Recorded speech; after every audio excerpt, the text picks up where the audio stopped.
Bonjour et bienvenue dans cette nouvelle vidéo où nous allons parler de la méthode DARE. Donc je vais répondre à une question d'un lecteur ou d'une lectrice. Et n'oubliez pas, si le contenu vous plaît, de vous abonner à la chaîne. Alors, la question du jour est de Seoulmate, j'espère que je le dis bien. Coucou Delphine, je souffre de tags et de troubles paniques depuis 2001. Donc ça fait effectivement plus de 20 ans.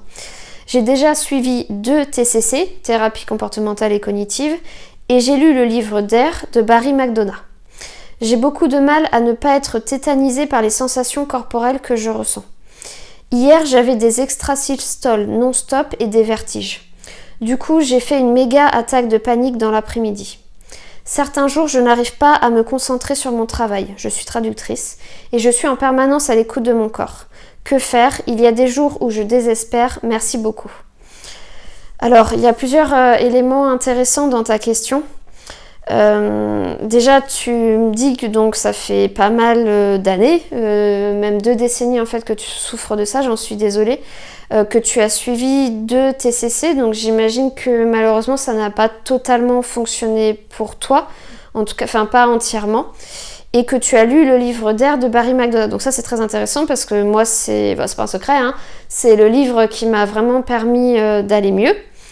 Et donc du coup ta problématique, si je comprends bien, c'est vraiment les sensations corporelles, et en fait je pense que tu en as toujours très peur. Et donc là notamment tu me parles d'extrasystole. Donc extrasystole en fait c'est des battements ratés, enfin on a l'impression que c'est un battement raté du cœur, mais en fait c'est tout à fait normal. Et de vertige. Donc c'est vrai que c'est pas les 2 symptômes les plus simples, enfin tous les symptômes sont difficiles à vivre, hein, mais c'est vrai que c'est pas les plus simples. Et que du coup, comme tu en avais, je pense, très peur, tu as fait une méga attaque de panique, je cite, dans l'après-midi. Écoute, moi, c'est un peu compliqué de te donner des conseils. Je te conseillerais vraiment de revenir en fait au livre DARE de Barry McDonough.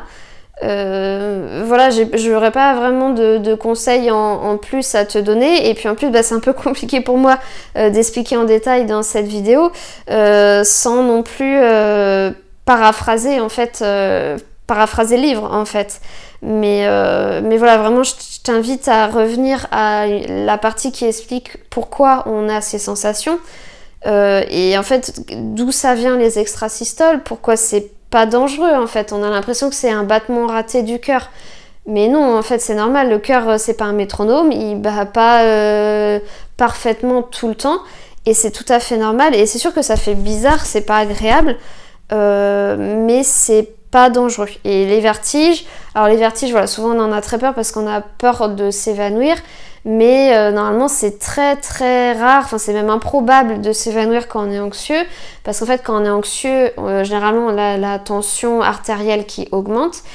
et en fait quand on s'évanouit, c'est qu'on a une tension trop basse. Au-delà de ça, ça fait très peur de s'évanouir, mais au final ce qui est dangereux dans le fait de s'évanouir, c'est pas de s'évanouir et de perdre connaissance, c'est de tomber de sa hauteur en fait et de se faire mal. C'est là, le danger il est là en fait, dans le fait de s'évanouir. Donc je sais que les vertiges c'est très étrange, c'est pas agréable, mais ce livre il va vraiment il te donne des pistes pour gérer tout ça. Donc déjà il t'explique pourquoi tu ressens ça, pourquoi c'est pas dangereux, pourquoi il faut pas en avoir peur.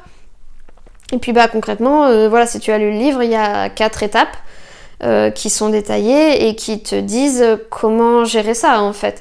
Donc il faut vraiment revenir à la base et le faire.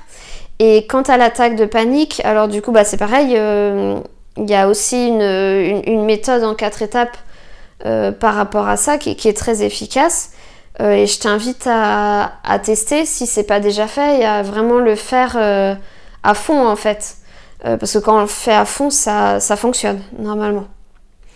Et donc après tu continues en disant certains jours je n'arrive pas à me concentrer sur mon travail, je suis traductrice et je suis en permanence à l'écoute de mon corps. Donc oui, ça je me doute bien que certains jours ça doit être difficile de te concentrer, effectivement, surtout si tu as énormément de symptômes, c'est normal. Et par rapport au fait d'être en permanence à l'écoute de ton corps, oui, c'est classique quand on souffre d'un trouble anxieux, mais malheureusement ça vient aggraver le problème en fait. puisque bah, on va se focaliser là-dessus et du coup on va encore plus s'inquiéter de tout ça et on va se poser trop de questions et en fait on va donner trop d'importance à des symptômes qui, si on n'y faisait pas attention, auraient disparu en fait. Donc là vraiment c'est difficile pour moi de donner des conseils sans paraphraser en fait le livre, mais vraiment tout est là. Applique avec consistance les 4 étapes qui sont données dans le livre et ça devrait vraiment aller mieux.